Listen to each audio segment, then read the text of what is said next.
Shalom saudara-saudara, berjumpa kembali bersama kami di HCWN dalam kesempatan kali ini dengan acara Seruan Nyaring.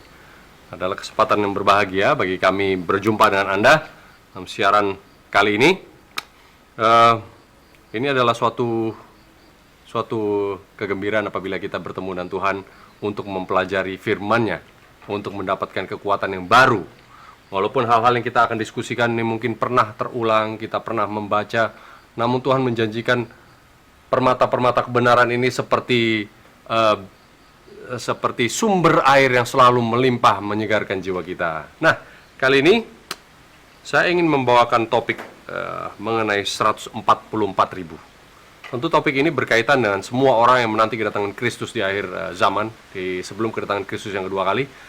Nah, sekarang kira-kira apa aplikasinya bagi Anda dan saya, dan bagi kita semua umat-umat Tuhan? Nah, untuk memulainya, mari kita berdoa bersama-sama. Bapa di surga, terima kasih Tuhan.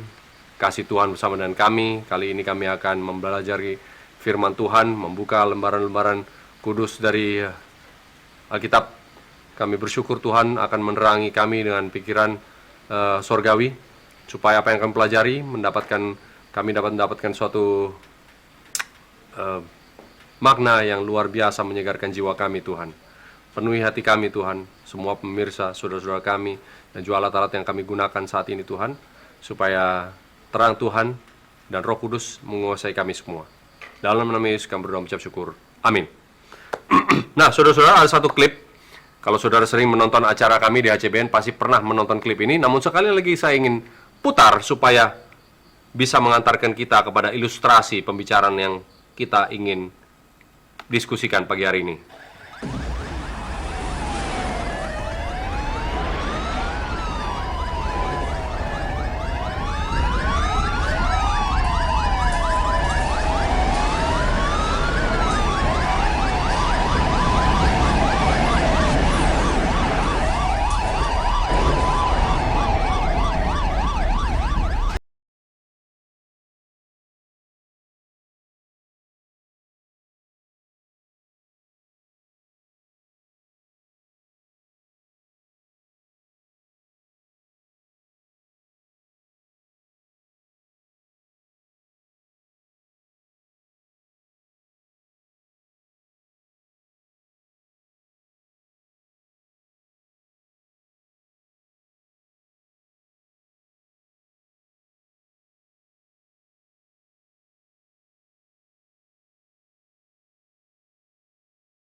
Good evening. The numbers coming from Iranian officials tonight drive home the enormity of this disaster. The latest reports from Tehran say more than 10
Saudara-saudara, kita melihat nubuatan ini sedang digenapi setiap hari. Sekarang kalau kita melihat berita-berita, frekuensi dan intensitas bencana-bencana alam, baik perang dan deru perang, bangsa bangkit melawan bangsa, kerajaan bangkit melawan kerajaan lain. Frekuensi dan intensitas yang semakin meningkat, Tuhan paralelkan dengan seorang perempuan yang ingin melahirkan. Kejadian-kejadian ini terus-menerus dan bertambah-tambah selalu memberikan informasi kepada kita bahwa apa yang dituliskan oleh Alkitab ini sungguh-sungguh nyata. Nah, namun Yesus katakan di dalam Matius 24, ini semuanya masih kesukaran-kesukaran biasa-biasa saja. Artinya ini belum akhir dari segalanya. Lalu Kristus meneruskan, apa yang menjadi akhir dari segalanya adalah di saat Injil tersebar sampai ke ujung dunia, itulah akhir dari segalanya. Nah, jadi ada suatu fenomena yang mengawali kesukaran-kesukaran kecil atau kesukaran-kesukaran biasa-biasa saja ini, lalu akan ada suatu fenomena yang menyusul, yaitu pemberitaan Injil sampai ke ujung dunia, baru kesudahannya tiba. Nah, di mana kita sekarang ini? Ada satu ayat yang saya ingin ajak kita buka dulu sekarang. Tuhan belum izinkan ini semua terjadi, menghancurkan segala sesuatu, meluluhlantakkan semuanya, karena ada satu hal. Wahyu 7 ayat 1. Kemudian daripada itu aku melihat 4 malaikat berdiri pada keempat penjuru bumi, dan mereka menahan keempat angin bumi, supaya jangan ada angin bertiup di darat, atau di laut, atau di pohon-pohon. Nah, ini bicara mengenai nubuatan. Kalau nubuatan mengatakan mengenai pohon-pohon, adalah manusia biasanya ya, sering kita bahas. Manusia ini jangan dulu dimusnahkan. Daratan dan lautan ini seperti bangsa-bangsa, jangan dulu dimusnahkan. Ini perintah Tuhan. Keempat mata angin ini ditahan karena Tuhan tidak mau ini binasa seluruhnya. Lalu ayat 2. Lalu aku melihat seorang malaikat lain muncul dari tempat matahari terbit. Dalam bahasa aslinya dari timur ya. Dia membawa meterai Tuhan yang hidup, dan dia berseru dengan seruan nyaring kepada keempat malaikat yang ditugaskan untuk merusakkan bumi dan laut. Ya, malaikat lain mengatakan, hei, tunggu dulu, jangan dihancurkan dulu. Biarkan dulu, berikan waktu, jangan dulu dirusakkan. Katanya, janganlah merusakkan bumi atau laut atau pohon-pohon sebelum kami memeteraikan hamba-hamba Tuhan kami pada dahi mereka. Nah, ini dia ya. Nah, ini dia ayat-ayatnya. Ayat ketiga jelas mengatakan, jangan dulu merusakkan bumi atau laut, bangsa-bangsa dan manusia, sebelum kami memeteraikan hamba-hamba Tuhan, hamba-hamba Allah pada dahi mereka. Nah, lalu ayat 4 mengatakan, dan aku mendengar jumlah mereka yang dimeteraikan itu 144.000 yang telah dimeteraikan dari semua suku keturunan Israel. Nah, jadi peristiwa-peristiwa ini, pengerusakan bumi ini, Tuhan sedang izinkan untuk bumi diluluhlantahkan ini masih kesukaran biasa-biasa. Baik deru perang lah, baik kecelakaan-kecelakaan, walaupun malapetaka dan peperangan, bangsa melawan bangsa, kerajaan melawan kerajaan, kejahatan semakin meningkat. Ini masih kejadian biasa-biasa saja, kesukaran biasa-biasa saja. Tapi jangan dulu semuanya dirusakkan sebelum malaikat ini memeteraikan. Nah, rupanya pemateraian inilah yang sedang ditunggu, barulah segala sesuatu itu boleh dihancurkan ya. Inilah Wahyu 7 ayat 1 sampai 4 mengatakan. Nah, ayat 4 ini mengatakan jumlah dari mereka yang dimeteraikan ini adalah 144.000. Nah, tentu bukan 144.000 saja yang kemudian diselamatkan dari muka bumi ini ya. Kita tahu bahwa yang diselamatkan ini jumlahnya seperti pasir di laut. Di saat di laut kaca mereka semua berdiri bertemu dengan Kristus, jumlah orang-orang yang diselamatkan ini dari zaman penciptaan sampai sekarang ini jumlahnya seperti di laut kaca, pasir laut. Dan ini tentu bukan 144.000 saja. Namun 144.000 ini adalah tentara pasukan khusus. Pasukan yang sangat-sangat spesial, yang Tuhan miliki, yang sedang ditunggu untuk dimateraikan, baru kesukaran-kesukaran biasa ini berubah menjadi kesukaran-kesukaran yang lebih hebat lagi. Barulah pemateraian sampai ke ujung bumi, pemberitaan Injil sampai ke ujung bumi, baru kesudahannya tiba. Nah, kalau saudara-saudara mengikuti jalurnya, inilah yang harus terjadi nanti di akhir zaman, yang tidak lama lagi. Nah, pasukan khusus ini yang kita mau bicarakan pagi hari ini, siang hari ini, supaya kita mengerti apa fungsinya, apa tugasnya, dan ciri-cirinya seperti apa. Apakah undangan itu diberikan pada Anda dan saya? Dan seperti ditulisan di dalam satu tulisan Roh Nubuat, nanti kita akan buka, Ellen G. White ini mengatakan bahwa inilah pasukan yang akan hidup terus melewati masa-masa yang paling sukar dan menanti kedatangan Kristus sementara mereka masih hidup. Nah, berbicara mengenai pasukan khusus, saudara, ada satu artikel yang mengupas mengenai pasukan khusus kita milik Indonesia. Sangat-sangat menarik bahwa, kalau kita sebagai bangsa Indonesia kadang-kadang mengerti kelemahan-kelemahan, kekurangan bangsa kita sendiri. Namun ada satu artikel yang mengatakan bahwa pasukan khusus Indonesia ini adalah pasukan yang patut ditakuti. Bahkan negara-negara barat seperti Amerika, Eropa, dan Australia, dan NATO dan sebagainya ini, ada ketakutan tertentu yang mereka miliki terhadap pasukan khusus Indonesia. Karena apa?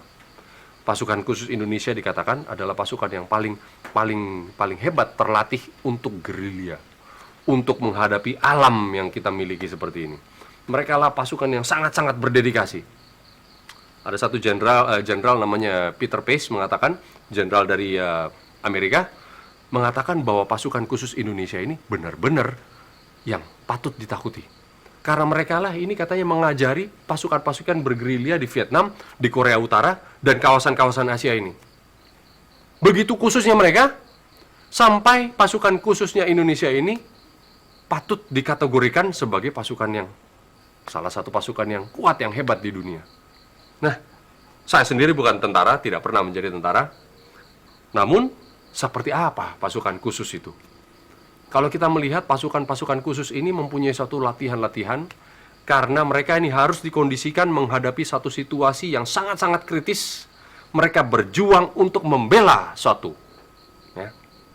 Nah, begitu juga Tuhan. Kalau kita selaraskan ini dengan Tuhan bersama umat-umatnya, Tuhan pun memiliki suatu pasukan yang khusus, yang sudah melewati masa-masa pelatihan yang begitu intensif. Kemudian mereka berdiri membela suatu hal. Nah, tidak jauh beda ya. Kalau manusia mempunyai tentara khusus untuk membela sesuatu yang mungkin fana, saya tidak mengatakan tugas tentara itu tidak ada gunanya. Tentara-tentara kita ini patut kita hargai, karena mereka membela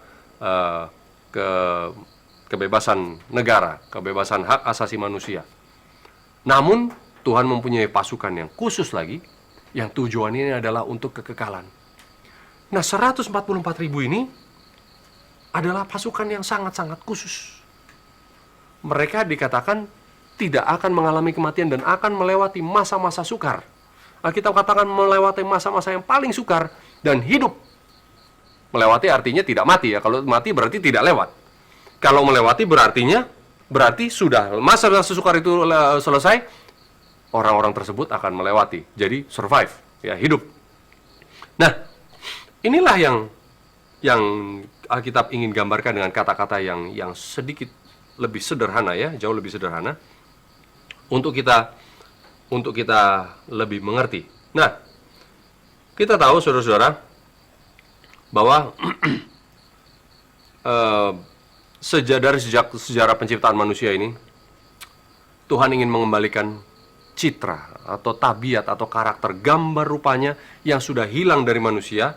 Diambil kebenaran manusia ini oleh iblis, sehingga kebenaran Tuhan ini tidak ada lagi di dalam Anda dan saya, sudah hilang. Tapi Tuhan ingin mengembalikan melalui rencana penebusan, melalui Kristus yang datang sebagai orang yang sempurna ini.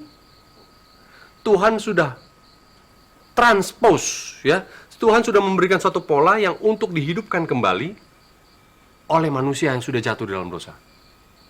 Nah, dikatakan dari 144.000 ini, kalau kita lihat nanti di Wahyu 14, mereka ditebus dari umat manusia. Orang-orang ini adalah seperti Anda dan saya, ditebus dari keadaan yang berdosa.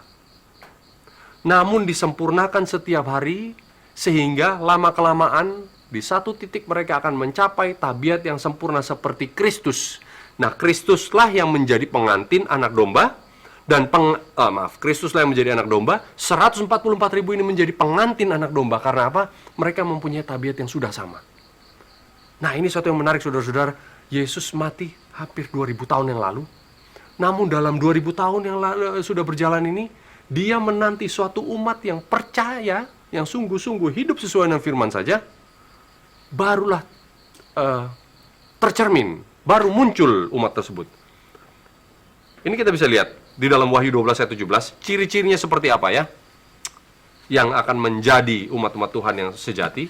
Ya, tentu kita sering membaca Wahyu 12 ayat 17, maka marahlah naga itu kepada perempuan itu, lalu pergi memerangi keturunan yang lain, yang menuruti hukum-hukum Tuhan dan memiliki kesaksian Yesus.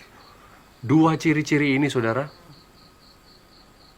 adalah alasan mengapa setan tidak izinkan umat-umat Tuhan ini muncul. Ya, umat-umat Tuhan ini, perkawinan anak domba ini adalah suatu fenomena, suatu kejadian, suatu ujung dari perjalanan rencana keselamatan. Setan sudah tahu dia sudah kalah di saat Kristus mati di kayu salib. Tetapi dia ingin sebanyak-banyaknya, kalau bisa semua manusia, walaupun dia tahu tidak semua manusia akan bisa ditipu oleh dia. Karena dia sudah kalah di kayu salib, dia akan mencoba sebanyak-banyaknya manusia tidak ikut, tidak menjadi pengantin anak domba, tidak masuk ke dalam kerajaan sorga. Jadi, di zaman sebelum Kristus datang kedua kali, akan ada suatu pengantin, ya, yang karakternya, pengantin ini tentu suatu umat ya, yang karakternya sama dengan Kristus. Dia tidak mau hal ini terjadi, sehingga dia akan berusaha.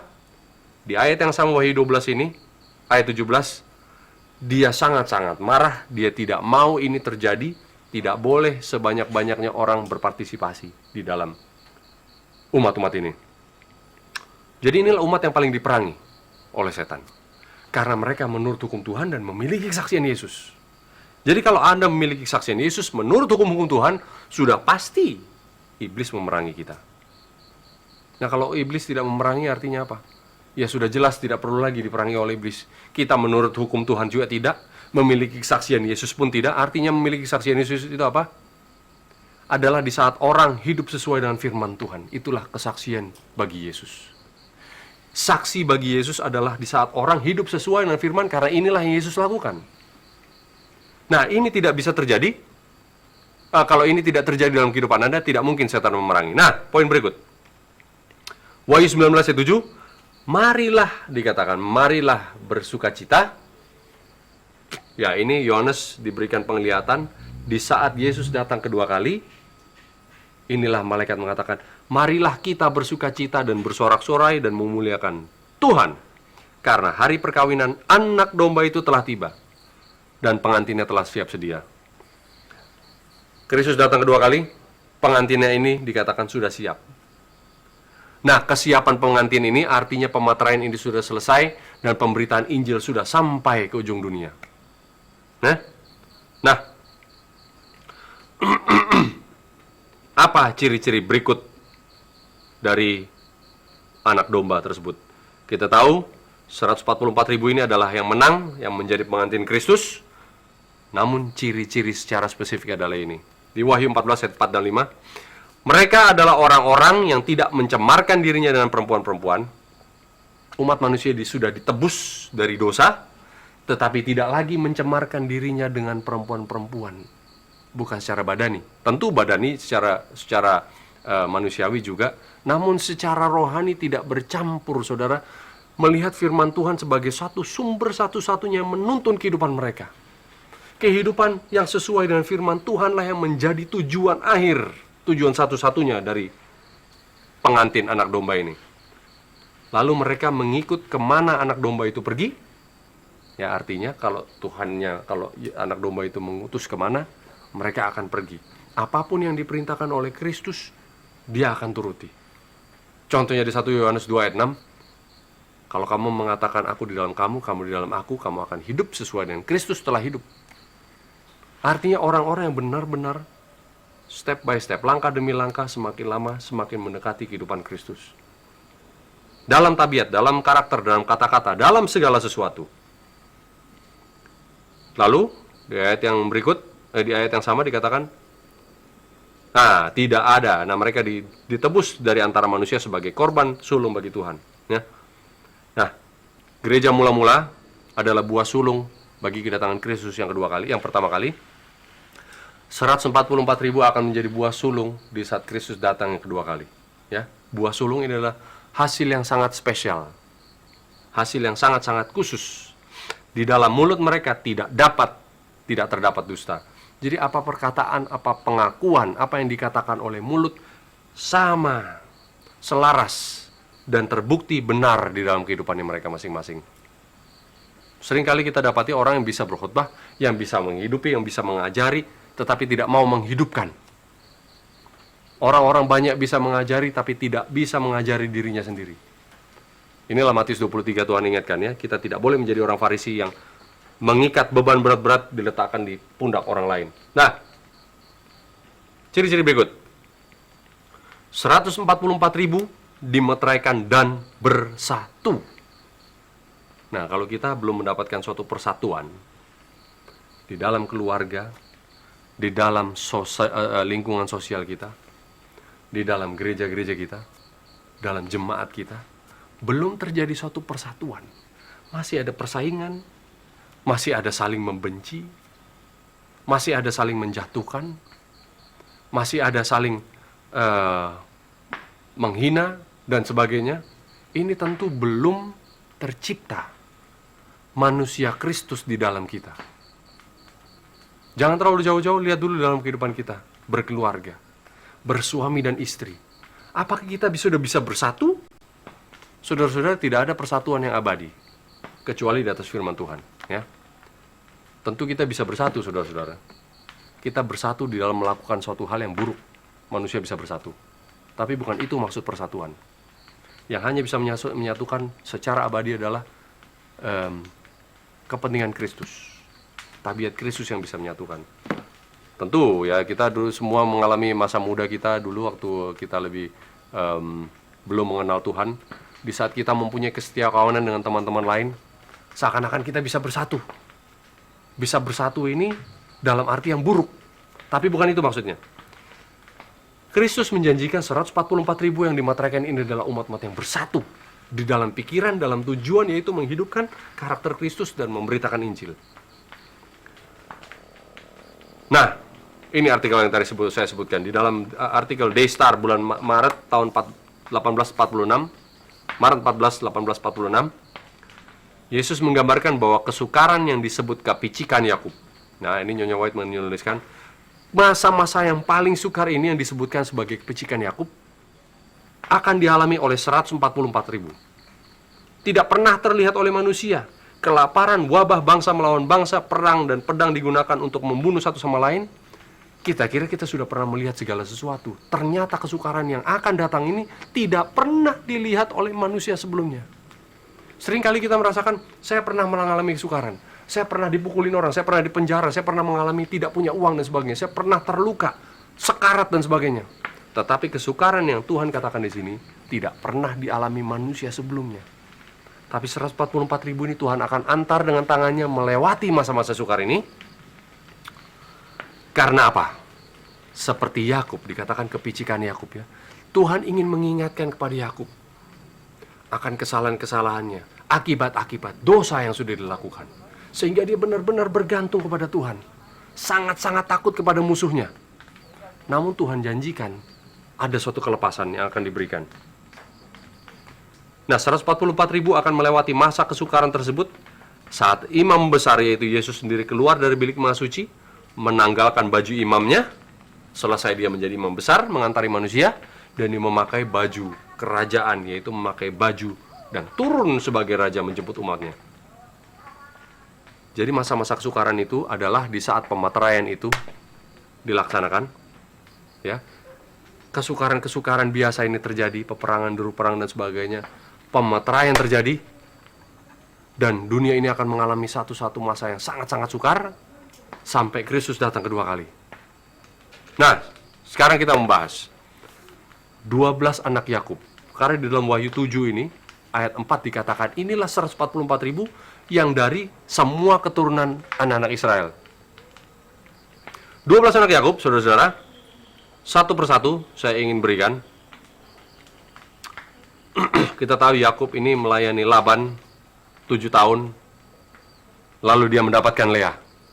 Tadinya diminta adiknya, tetapi bapaknya kasih. Nah, Laban menipu Yakub, dia berikan kakaknya dulu. Lalu sesudah itu, loh kenapa saya diberikan kakaknya? Oh enggak, kakaknya dulu. Lalu seminggu pernikahan terjadi, baru adiknya diberikan, lalu Yakub harus bekerja 7 tahun lagi. Nah,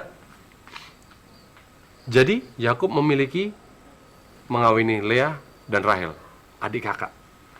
Lalu kita akan lihat dia mempunyai juga seorang anak dari budak dari Lea dan budak dari Rahel juga. Nah, inilah urutannya. Anak pertama adalah Ruben. Ini semua ada tertulis di dalam Kejadian 29 sampai 30. Kalau saudara-saudara punya Alkitab, mari dibuka Kejadian 29. Ini menjadi satu konklusi yang menarik nanti kalau kita lihat di ujungnya. 12 anak Yakub yang pertama adalah Ruben, yaitu anak Lea sendiri. Artinya Tuhan perhatikan sengsaraku, ya, ada di Kejadian 29. Ruben anak pertama, anak Lea. Lalu lahirlah anak kedua. Namanya Simeon. Juga anak Lea. Artinya Tuhan mendengarku. Lalu lahirlah anak ketiga. Namanya Lewi. Juga anak dari Lea. Artinya suamiku mencintai aku. Anak keempat, anak Lea juga.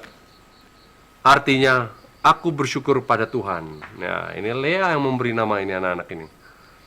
Ya, dari Ruben, Simeon, Lewi, Yehuda. Semua nama ada artinya.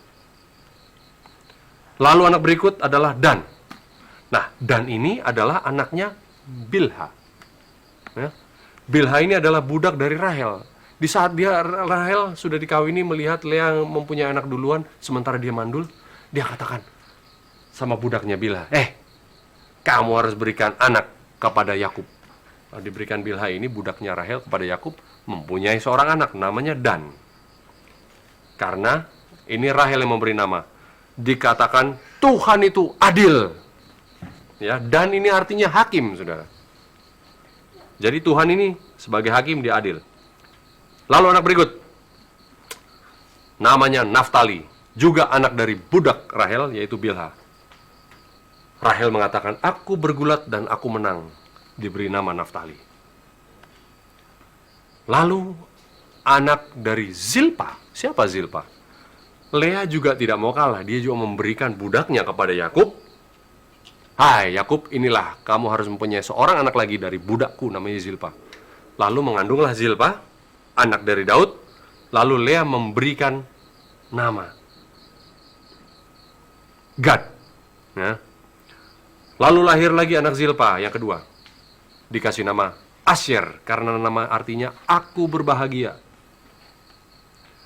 Lalu Lea mengandung lagi karena Tuhan menebusku, katanya, aku memberi anak ini namanya Izakar. Lea mempunyai anak lagi, anak yang keenam dari Lea, namanya Zebulon. Artinya suamiku tinggal bersama dengan aku. Nah, di saat inilah Tuhan membukakan kandungan Rahel. Rahel tidak lagi mandul. Lalu Rahel diberikan anak, dan anak Rahel ini namanya Yusuf. Kita sudah sering dengar ceritanya, ya. Yusuf ini adalah anak Rahel, diberi nama Yusuf karena apa? Artinya Tuhan memberi aku. Tuhan sudah memberi kepada Rahel, dia bilang Tuhan sudah memberi aku, dinamai Yusuf. Lalu anak yang terakhir dari Yakub, juga anak Rahel, namanya Benyamin. Artinya adalah apa? Benyamin ini adalah anak dari tangan kananku. Itulah artinya. Setiap nama, perhatikan saudara-saudara, di layar ini ada, setiap nama ada artinya. Tapi urutannya begini. Namun kalau kita lihat Ini 12 anak Yakub yang keluar dari yang menjadi anak-anak Yakub secara lahiriah.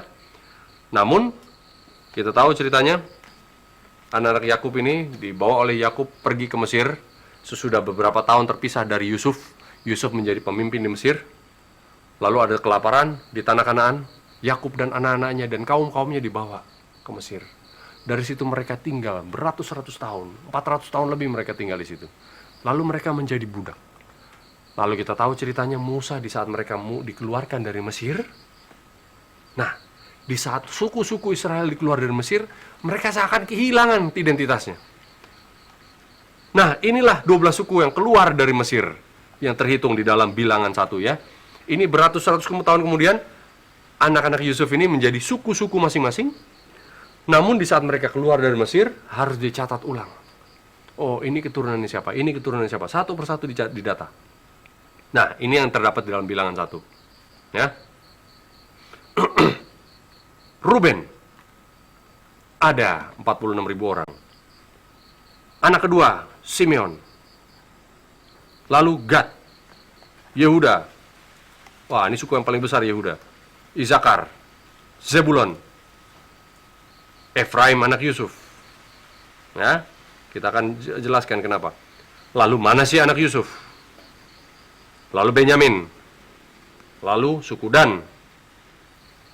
Suku Asyir. Suku Naftali. Ini ada 12 suku-suku Israel di saat mereka keluar dari Mesir. Karena sesudah beratus-ratus tahun kemudian berlalu sejak ayah-ayah mereka ini, 12 anak Yusuf ini mati, inilah menjadi suku-suku. Dan inilah jumlah-jumlahnya yang keluar ya dari Mesir. Nah, kita lihat di sini. Ada sesuatu yang berubah dari 12 suku Israel ini dengan anak-anak Yusuf sendiri. Nah, dengan ini. Nah, mengapa demikian? Kita lihat di dalam buku Kejadian 48. Setelah Yusuf diculik, dibuang, diperbudak oleh orang-orang Mesir, lalu diangkat menjadi pemimpin oleh Firaun, menjadi gubernur. Setelah kelaparan yang terjadi, Yusuf mengundang saudara-saudaranya. Kita tahu ceritanya ini. Lalu di saat mereka bersatu kembali secara keluarga, Yakub mengatakan suatu hal pada Yusuf. Wah, dia sudah senang ketemu lagi dengan anaknya. Karena istrinya Rahel ini adalah istri kesayangannya. Dia senang sekali ketemu dengan Yusuf. Dia katakan dengan Yusuf, "Hai Yusuf, anakmu itu yaitu Manasye dan Efraim. Efraim dan Manasye akan kuberikan bagian dari aku kepada mereka. Nanti anak-anak mereka baru kamu bagi kepada mereka." Jadi bagian Yusuf diberikan kepada Manasye dan Efraim. Ya. Ini karena seakan-akan Yakub sudah merasa bersalah apa yang terjadi. Jadi sesungguhnya saudara-saudara, anak dari Yusuf ini sebenarnya menjadi 13. Karena Yusufnya dipecah dua, ya, menjadi Efraim dan Manasye, sebenarnya ada 13 orang. Namun, di saat keluar dari Mesir, menjadi 12 lagi. Kita lihat di dalam Bilangan 1. Karena apa? Di dalam Bilangan 1 ayat 49.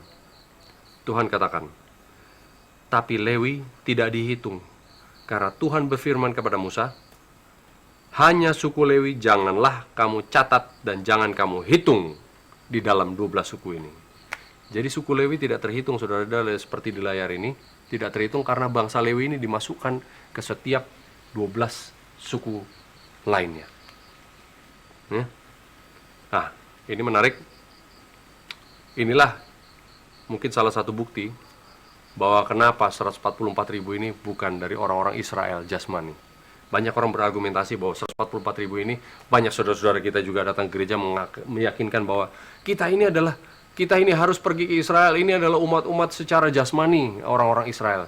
Inilah bukti bahwa kalau kita melihat angka-angka dari jumlah yang keluar dari Mesir ini, jumlah suku Yehuda ini hampir lebih dari 2 kali lipat dari suku Benyamin dan Dan. Ya, hampir 2 kali lipat. Besarnya suku Yehuda dan besarnya Benyamin dan Dan ini jauh berbeda. Sementara Tuhan katakan di dalam Bilangan 33:54, Tuhan memberikan proporsi masing-masing sesuai dengan jumlah penduduknya. Tuhan memberikan proporsi tanah sesuai dengan jumlah manusia di setiap suku. Jadi tidak bisa dikatakan ini literal Israel, karena dari logika seperti ini saja tidak bisa ya.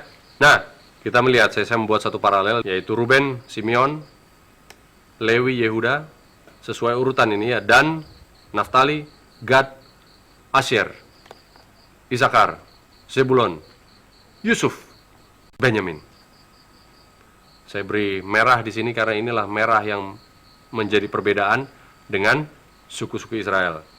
Suku-suku Israel yang keluar dari Mesir adalah Ruben, Simeon, Gad, Yehuda, Isakar, Zebulon, Efraim anak Yusuf, Manasye anak Yusuf, Benjamin, dan Asyer dan Naftali. Nah, ini anak-anak Yusuf tidak dibilang suku Efraim ya, tidak. Keturunan Yusuf, yaitu kaum Efraim. Lalu keturunan Yusuf, kaum Manasye dan sebagainya. Ini adalah suatu yang spesial ya. Nah, sementara itu ini kita melihat perbedaan dari dua ini di dalam Wahyu 7. Di dalam Wahyu 7 tadi, ayat 4. Dan aku mendengar jumlah mereka yang dimateraikan itu, ya, kita baca tadi di awal pertemuan kita, 144.000 yang telah dimateraikan dari semua suku keturunan Israel. Nah, ayat 5. Suku Yehuda, perhatikan dari layar ini. Lalu kedua, Ruben. Ketiga, Gad. 4, Asyer, Naftali, Manasye, Simeon, Lewi kembali dimasukkan ya, Isakar, Zebulon, Yusuf juga kembali masuk sekarang, Benyamin. Nah, ini ada suatu urutan yang mungkin diacak. Apakah ada artinya di sini? Nah, nama-nama ini jelas berbeda lagi dengan suku-suku Israel yang keluar. Karena Efraim tidak ada, suku Dan pun sudah tidak ada. Lewi kembali masuk, Yusuf pun kembali masuk. Ya. Dari 12 suku ini, Tuhan ingin menggambarkan kenapa Dan tidak ada, kenapa Efraim tidak ada. Ada beberapa ayat Alkitab kita ingin berikan. Nah, inilah urutan-urutan yang dilihat oleh Yohanes di dalam Wahyu 7 ayat 5 sampai 8. Yehuda, Ruben, Gad, Asyer, Naftali, Manasye, Simeon, Lewi, Isakar, Zebulon, Yusuf, Benyamin. Berbeda dengan yang tadi. Inilah 7 suku. Nah, saudara-saudara, pertama-tama kenapa Dan tidak termasuk? Apa yang terjadi dengan Dan? Kenapa juga apa yang terjadi dengan Efraim sehingga Efraim tidak masuk? Apa artinya bagi kita ini yang menanti kedatangan Kristus yang kedua kali, yang sedang menunggu pemateraian dilakukan kepada kita, karena kita sudah melihat kejadian-kejadian ini, kejadian-kejadian yang biasa-biasa ini, kita sedang menunggu dimateraikan. Apa artinya Dan tidak ada? Apa arti Efraim tidak ada? Aplikasinya kepada kita ini apa? Dan kita melihat ya, di dalam Kejadian 49 ayat 16 dan 17. Nah, kejadian ini di dalam Kejadian 49 ini di saat Yakub sudah mau mati. Yakub sudah mau mati, sudah sekarat, mungkin sudah buta, matanya sudah rabun. Dia kumpulkan anak-anak Israel. Yakub adalah Israel ya. Dia panggil semua anak-anaknya, "Hei, datang semua, kumpul. Saya sudah mau mati." Di dalam Kejadian 49 ini menggambarkan bahwa Yakub seakan-akan bernubuat. Satu persatu anaknya dibarisin satu-satu. Lalu diberikan petuah atau nasihat kepada satu persatu. Seperti seakan-akan nubuatan ya. Kepada Ruben dijelaskan, kepada Simeon dan Lewi, kepada Yehuda, kepada Isakar, Zebulon, dan sebagainya. Lalu ayat 16, ya, kita tidak akan baca semuanya. Kita hanya membaca mengenai Dan. Ayat 16 dikatakan, adapun Dan, dia akan mengadili bangsanya sebagai salah satu suku Israel.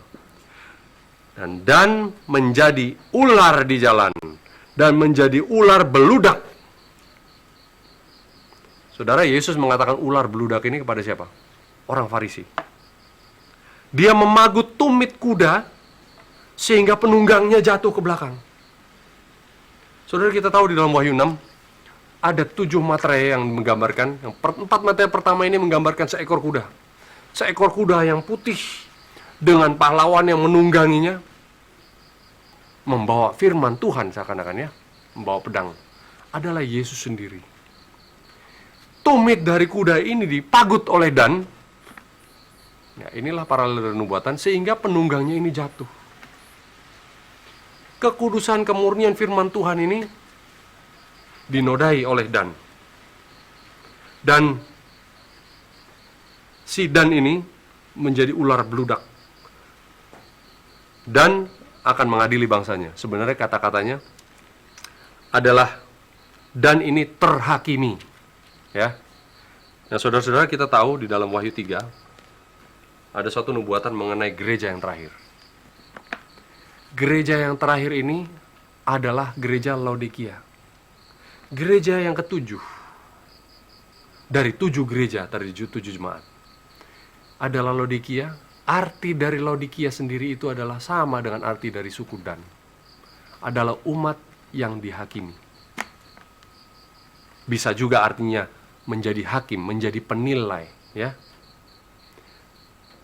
Dan paralel dengan Laodikia, jika seorang orang-orang dan umat-umat yang ada di Laodikia ini, jika Anda dan saya ini menjadi ular beludak, menjadi orang-orang yang memagut dari kuda sehingga penunggangnya terjatuh, kitalah orang-orang yang mengkhianati firman Tuhan, saudara-saudara. Mengapa demikian? Karena bagi gereja Laodikia inilah gereja yang paling mengenal firman Tuhan itu seperti apa. Semua terang yang sudah diberikan begitu sempurna. Tidak pernah diberikan terang yang luar biasa sempurna ini oleh Tuhan kepada umat sejak zaman penciptaan seperti Tuhan berikan pada kita. Gereja Tuhan yang ketujuh, jemaat Tuhan yang ketujuh begitu sempurna dalam pengertian mereka. Tuhan katakan, aku tahu pekerjaanmu. Luar biasa pekerjaan gereja Laodikia ini. Luar biasa terang-terang yang Tuhan sudah berikan pada jemaat yang terakhir ini. Namun kita masih mengkhianati firman Tuhan ini. Kitalah yang akan menjadi suku Dan tersebut. Kitalah yang tidak hidup sesuai dengan firman Tuhan, sementara kita mengerti firman Tuhan.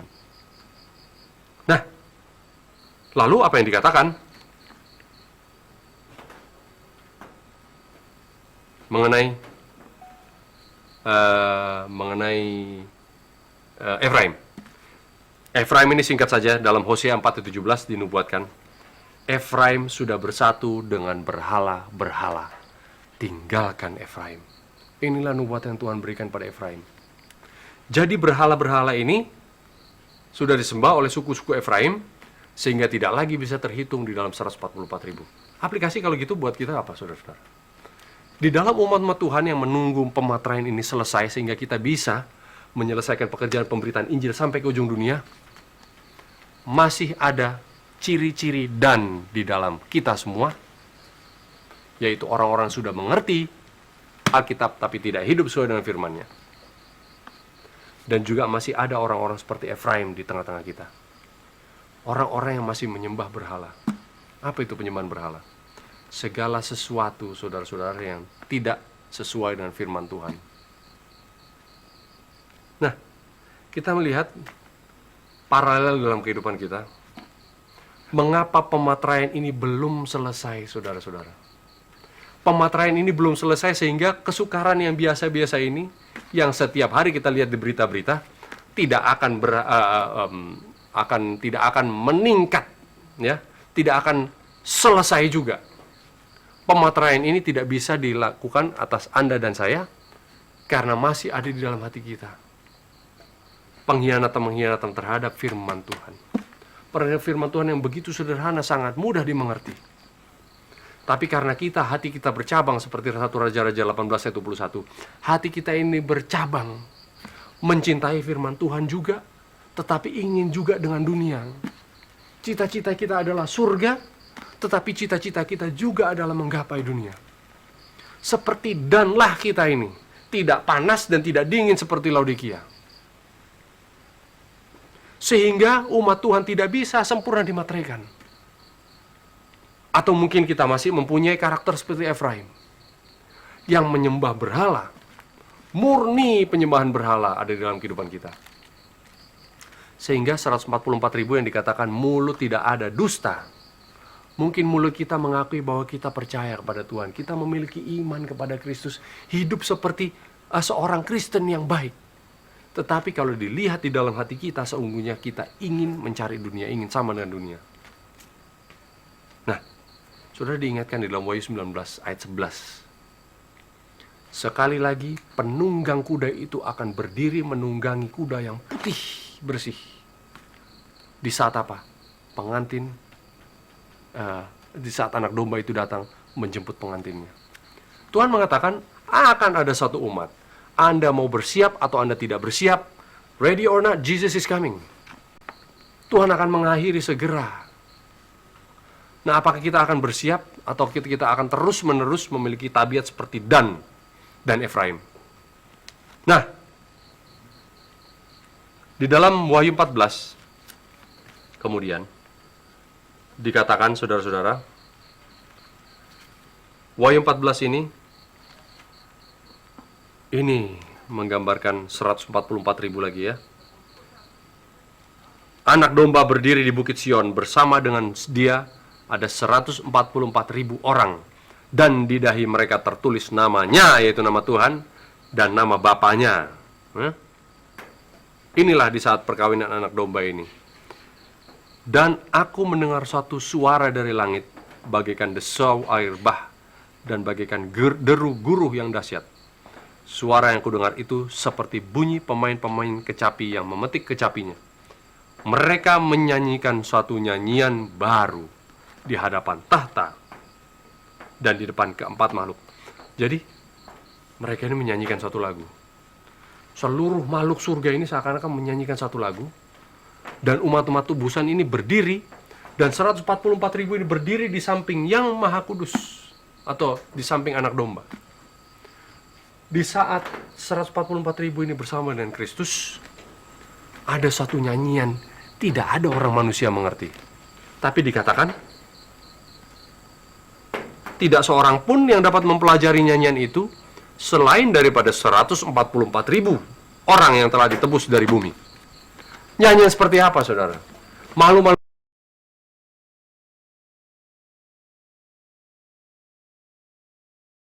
pengalaman yang tidak dimengerti oleh orang lain sama sekali. Tetapi yang 144.000 ini mengerti. Apa artinya? Nah, saudara, apa arti lagu yang dinyanyikan 144.000? Kalau kita melihat urutan dari yang terlihat oleh Yohanes Pembaptis, Yohanes di dalam Wahyu 7, inilah urutannya. Kalau diberikan urutan, diberikan arti dari nama sesuai dengan urutan, mari kita lihat. Yang dilihat Yohanes, Yehuda. Lalu Ruben, Gad, Asyer, Naftali, Manasye, Simeon, Lewi, Isakar, Zebulon, Yusuf, Benyamin. 12 urutan ini yang dilihat oleh Yohanes di dalam Wahyu 7, inilah urutannya sama dengan yang Anda dilihat di layar. Namun kita masukkan satu persatu arti dari nama-nama tersebut yang kita sudah berikan, tampilkan tadi di layar sebelumnya.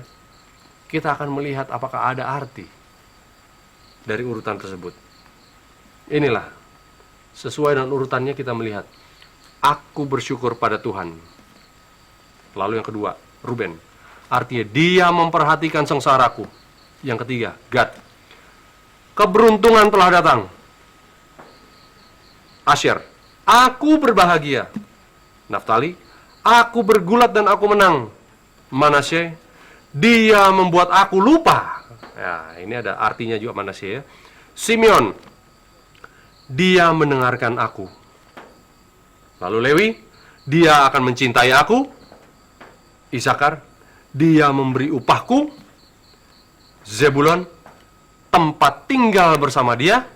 Yusuf, dia memberi aku laki-laki. Benyamin, seorang dari tangan kanannya.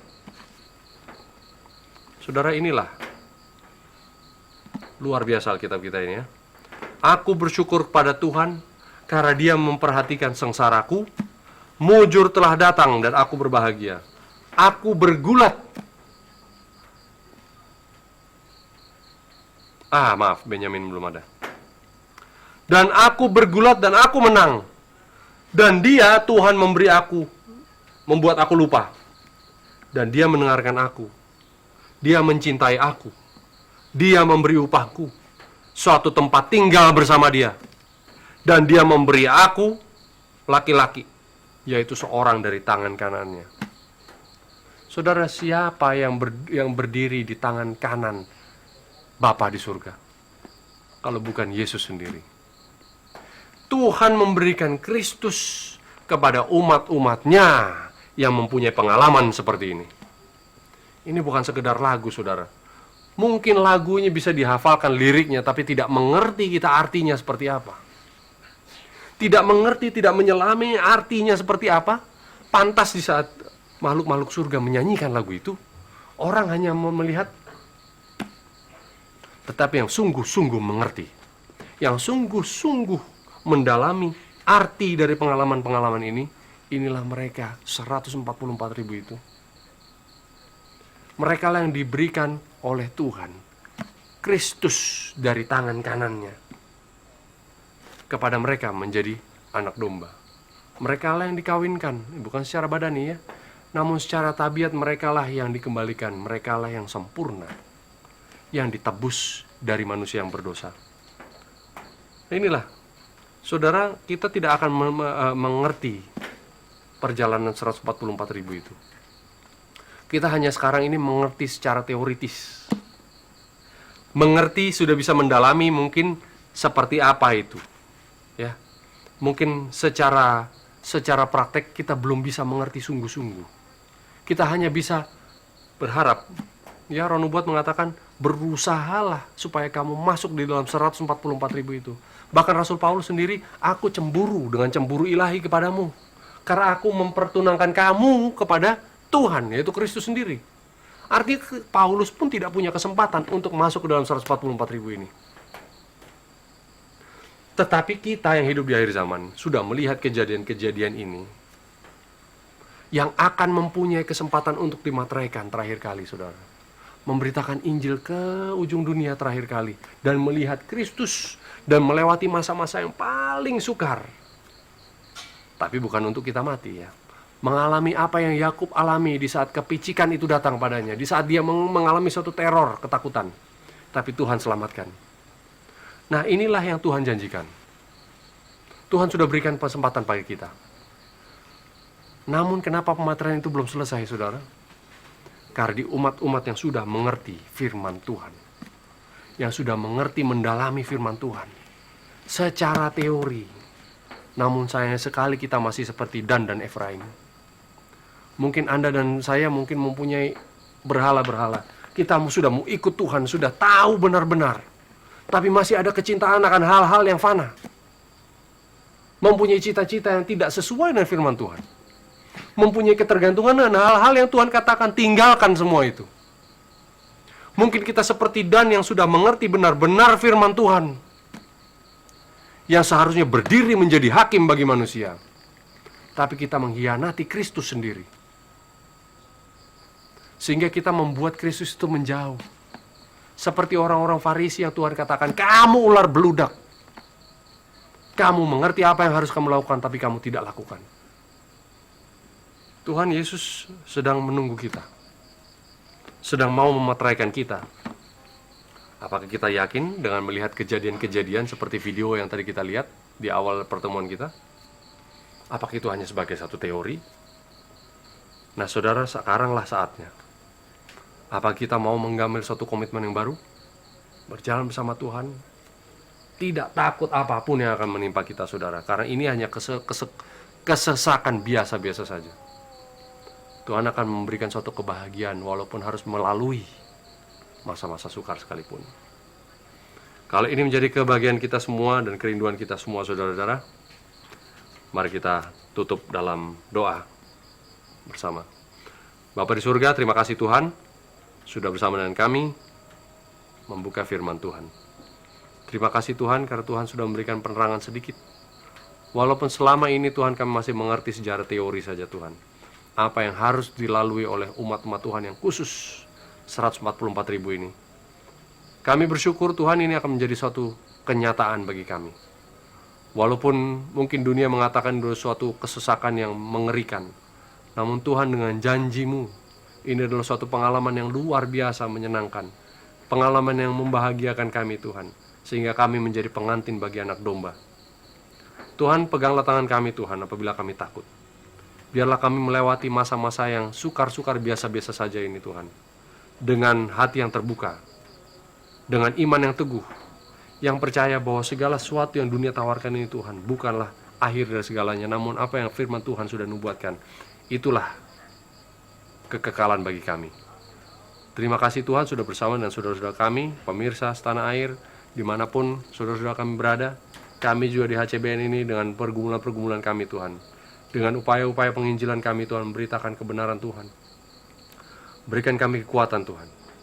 Berikan kami penerangan sedikit demi sedikit yang akan menguatkan kami dalam iman kami.